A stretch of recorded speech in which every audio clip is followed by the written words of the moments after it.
evening. Welcome to This Week in Review. I guess you're wondering what happened to Dave. Well, we've tied him up and put him in the closet. No. Actually, we're the students hired by BBS through Challenge 92. My name is Jody Han. And I'm Mike Prosser. And Dave is on the other side of the camera tonight. Tonight's stories include an interview regarding community development, camping statistics from Sandbanks Provincial Park, museum update, as well as an update on the situation of our roads around town. And much, much more, so please stay tuned. We visited Sandbanks Provincial Park to compare last year's statistics with this year's. Last year, Sandbanks Provincial Park opened on May 31st. During the first week, there were 1,325 visitors. During the second week, there were 4,194 visitors. And during the third week, there were 2,396 visitors. During week 4, there were 3,998 visitors. Week 5 saw 3,452 visitors. And week 6 saw 3,829 visitors. The total to July 7th, 1991 was 19,194 visitors. And the campers during that year to July 7th totaled 61. The visitors for the park for this year, however, the park didn't open until June 5th. During the first week, the park saw 1,619 visitors. During the second week, it saw 3,499 visitors. The third week saw 3,463 visitors. And the fourth week saw 2,653 visitors. And week 5 saw 2,823 visitors, for a total of 14,057 visitors. And thus far this year, there are a total of 41 campers at the park. Hopefully, if the weather improves, so will the number of visitors at Sandbanks Provincial Park.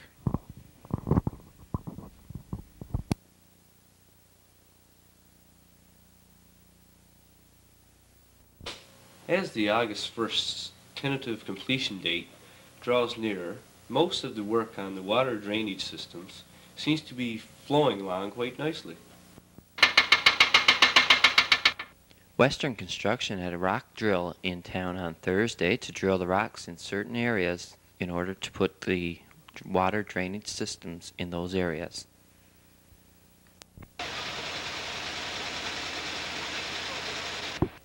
Western also had a cement truck in town on Thursday, and they were pouring some of the curbs around town.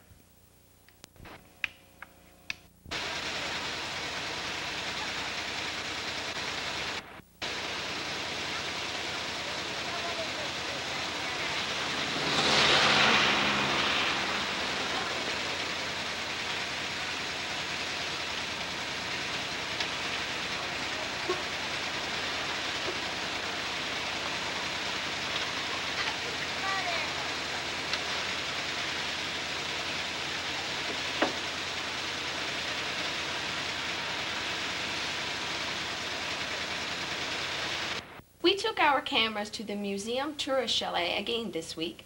Most of the work being done on the inside of the building is completed, and they are now getting ready to place the artifacts in the building.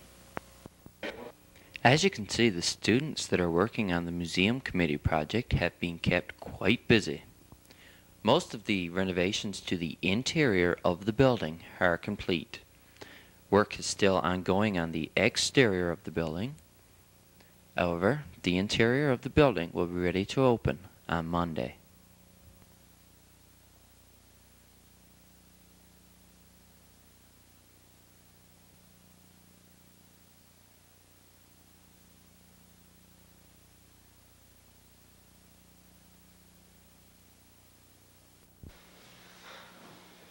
The counters that we got from Central Stores, and that goes back to the days when William Matthews operated the Central Stores. Of course, most people know him as, or our fathers, I guess, knew him as Billy Joe. There's another one that came from Central Stores. The students are still working on that one. And this one here came from the store owned and operated by Reach Wave Limited. And they also like down and brought it back to the original state that it was. Now what we're looking for, we're still looking for some more tables, some old tables. If somebody out there might have one, old table and chairs that we can put the antiques on, that would be appreciated if you, not necessarily give it to the town, but if you could just let us have it to put the old items on, would be appreciated. We're also looking for some old pictures of Virgil, or not necessarily old pictures of Virgil, I guess, but pictures that we can brighten up the walls a bit. So if you've got some out there and you'd like to have them displayed, just give us a call or call either one of the students, and we'll have them picked up. On Monday this week, students will be here at the building if you want to bring some old antique in to have on display. Just give them a call. If you can't bring it in, they'll come and pick it up for you. Get the history behind it, where you got it to, and why it was passed over to you. The students, starting as of Monday, in order to get some time that the students can be here with the hopefully tourists dropping in and the people of Virgil dropping in, we're going to rotate them. Starting Monday, one student will be off for a week and 2 students will be here. That way it will give us up to around the middle or the 3rd week in August. A lot of the work that's been done, I should say too, and I should thank the students that's been working at the Lions Club and the students that's been working at the Development Association. That they've come in and helped out with a lot of the work. And other than that, we probably wouldn't have it done as fast as we got it done. After the middle of August, this place may be closing because we won't have anybody to operate it. So if there's some student, some citizen, or some senior citizen that would like to come in here, like I say, from 1 in the afternoon until 6 o'clock in the evening, just to sit there, be able to pass out some information on Virgil. We got pamphlets on Sandbanks and surrounding areas, and you can pass that out to the tourists as they come in. The only way this place can work is if the people of Virgil want it to work. And what I mean by that is that if the antiques are out there and you just got them thrown in your old storage or thrown in the basement somewhere, and they probably mean a lot to you, but they just throw it somewhere, that we could have them here in this place, and they would mean a lot to you being displayed, and it would mean a lot to the town, that we can show some of our history as well. So other than that, Dave, I think that's about it. The Virgil Diversification Development Committee held a meeting with Dave Tizzard and other representatives of Enterprise Newfoundland. We had an interview with Mr. Tizzard, as well as 2 members of the committee from Virgil. Oh yes, that's right. He just speaks to that. He just speaks to that. He knows what saying because there's good potential or what, you know. The other thing we have, we did mention just now, every time you mention crafts, a lot of people think, well, that's a woman for crafts. It's a big industry in this province here. First of all, perhaps you could introduce your guest here this evening. This is Dave Tizzard from Enterprise Newfoundland. We invited him out here. As you know, it was down to BBS maybe 3-4 weeks ago. And when the committee was formed, the Virgin Diversification Development Committee was formed, we said then we'd try to get information to the public. We try to get people in here, try to get more information ourselves to develop the community. So in talking to Mr. Dave Gilbert, he contacted Dave Tizzard here, and there was 4 of them came in actually today. And Martin Lowe, he's in field services. Donna, is it? Lana. Lana, Yeah, Lana Bannister, Yeah. Sherry Alonso, and Mr. Tizzard there. So they came in, they give us some more information, give us some ideas, helped us set up better procedure, and help us get the thing together. We also had Mr. Ed Vetcher here with the Penguin Area Development Association. So it's slowly coming together. It's taking taking some time, other people's schedules. We also got a meeting set up with the Bell Party a little later on next week, as a matter of fact. So Mr. Tizzard will probably say a few words about Enterprise Newfoundland, how they can help diversify the community. Okay, Mr. Tizzard, would you like to tell us a little bit about the purpose behind your visit to Burgeo at this time? Yeah, well, this is our second visit down now, although Lana's been down on several occasions. Lana Bannister is our senior regional consultant, and she looks after the Burgeo area. Just by way of interest, to show you how we cover it, we've got Newfoundland, Labrador divided into 5 regions. So you've got 5 different regions. There's the Western region, where we've got a vice president, I'm the vice president, we've got 3 directors. Martin was here today, Martin Lowe, he's the director of field services. We've got Rita Malone, who's our director of support services, and Wayne Borden is our director of financial services. But we've got, and then we've got offices in Port Saunders, Flowers Cove, McKay's, and they do Port Basque as well.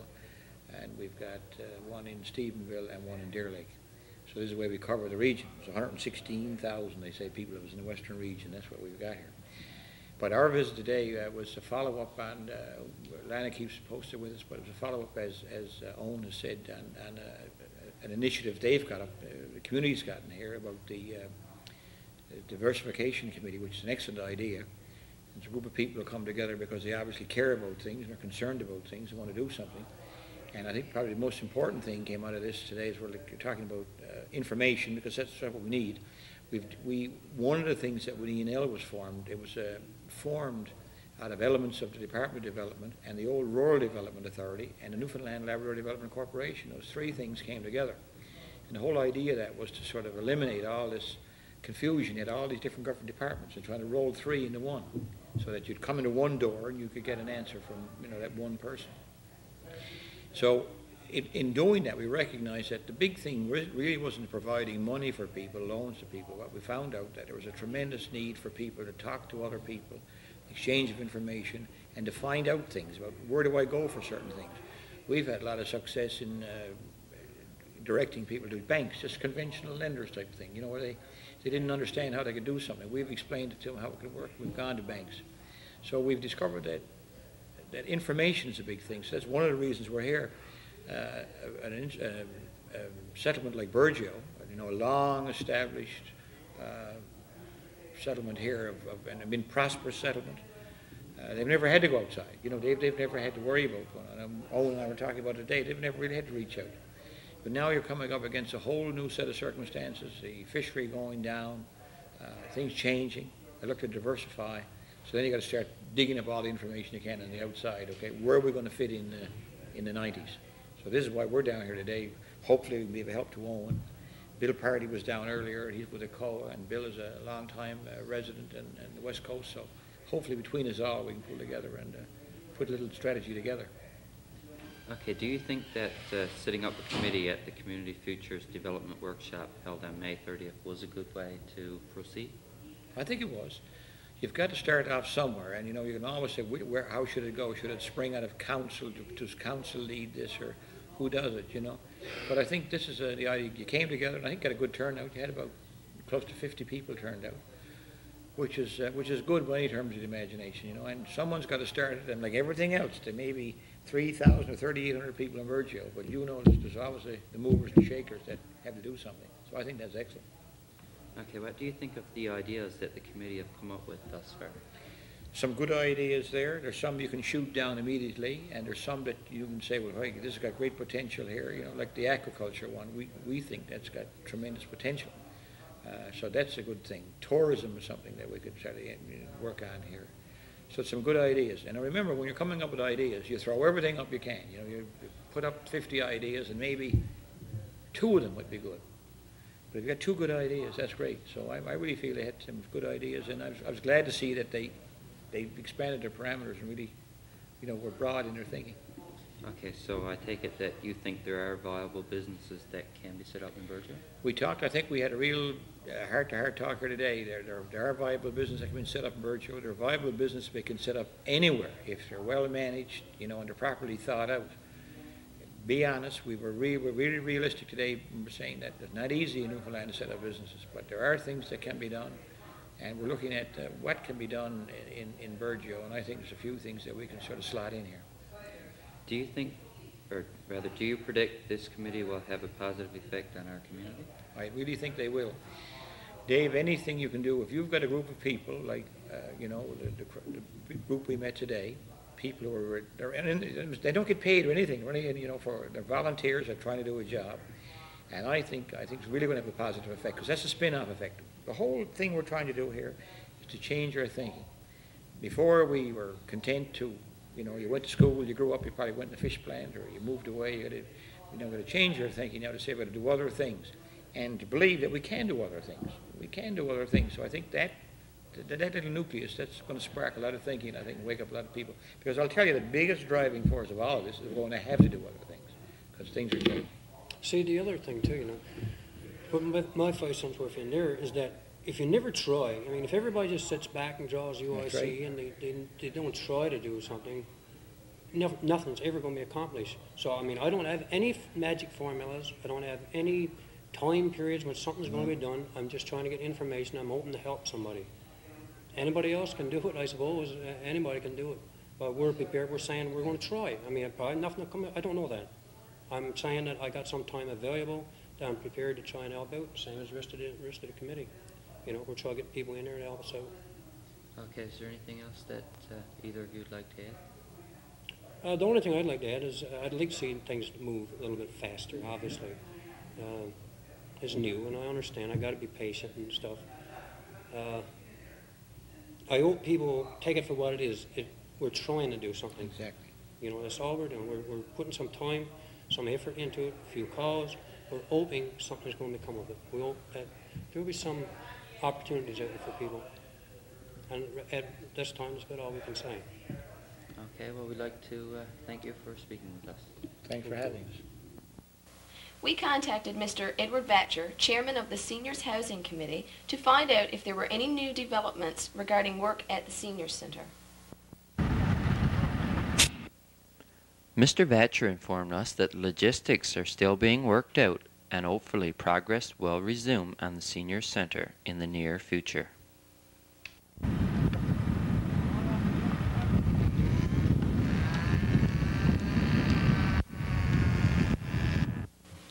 Community events. The TV bingo in aid of students held on Wednesday night, July the 8th, was won by Denise Dominy and Barb Porter. There is no TV bingo scheduled for next week. The Anglican Church Annual Parish Fair will be held on July the 16th. It will consist of a bake sale, crafts, and afternoon tea at 2 p.m., sponsored by the vestry, games, the raffle wheel, dunk tank, and dart game, 50 cents each, sponge throw, lollipop tree, fish tank, bottle pickup, golf, basketball, umbrella, 25 cents, sponsored by the Guide Movement. Supper, potluck, 4:30 to 6:30 p.m., $4 adult and $2.50 children 12 and under, sponsored by the Fire Department and Burnett's. Bingo, 5 games share the wealth, 7 to 8:30 p.m., plus one $300 game, cards available in most stores, sponsored by Burgeo Lioness. Preteen dance, 7 to 9 p.m. at the Lodge, hot dogs and Kool-Aid, music by Lodge Disco, admission $1, sponsored by LOBA. Teenage dance, 10 to 1 a.m. at the Lodge, music by Lodge Disco, admission $2.50, sponsored by LOL. Card game, 8:30 to 11 p.m. at Parish Hall, lunch $1.50, prizes same as usual, admission $2, sponsored by ICW. Adult dance 10 to 2 a.m., music by Clates Disco, Admission $3 a person or $5 a couple. Bar services, sponsored by Lions Club. Throughout the day, there will be local talent shows, fun games like sack races and three-legged races, auctions of great prizes, ticket sales, and quilt and tablecloth, gift cake, and canteen services, horse rides. Activities listed will be held at the community center properties, unless otherwise noted. All monies after expenses will go to the church. Come and enjoy a fun-filled day. Department of Fisheries and Oceans information. The fishery office at Burgeo is now operating 7 days per week. Hours are irregular from the early AM to the late PM. This change means that less time will be spent in the office. If you have business of an urgent nature, then you should contact District Office at Grand Bank. The number is 832-1301. That office can usually contact the officer on duty. If an officer is at home, then he is off duty. The only calls to an officer's home should be of a very important nature or to report poaching. Recreational salmon fishery. As of today's date, July 6, 1992, hook and release fishing is permitted on all scheduled and non-scheduled rivers in Salmon Fishing Area 11. The daily limit for salmon hooked and released is 4. In order to practice hook and release, an angler must have one unused tag in his position, otherwise the license is not valid. Effective immediately. All ground fish license transactions are put on freeze. This includes transfers, vessel replacements, etc. If you are anticipating any change in vessel or anything concerning ground fish licenses and registrations, you are advised to contact your fishery officer first. A 1-800 telephone line has been established to respond to inquiries on the northern cod fishery moratorium. The toll-free line is operated from 8 a.m. to 6 p.m. Monday to Friday. The number to call is 1-800-563-1905. That concludes tonight's program. Dave will be on holidays next week, and there will be no news next Sunday. On behalf of BBS and the BBS volunteers, and of course Dave, who is still patiently behind the camera, I'm Jody Han. And I'm Mike Prosser. Have a great 2 weeks. Good night. Good night.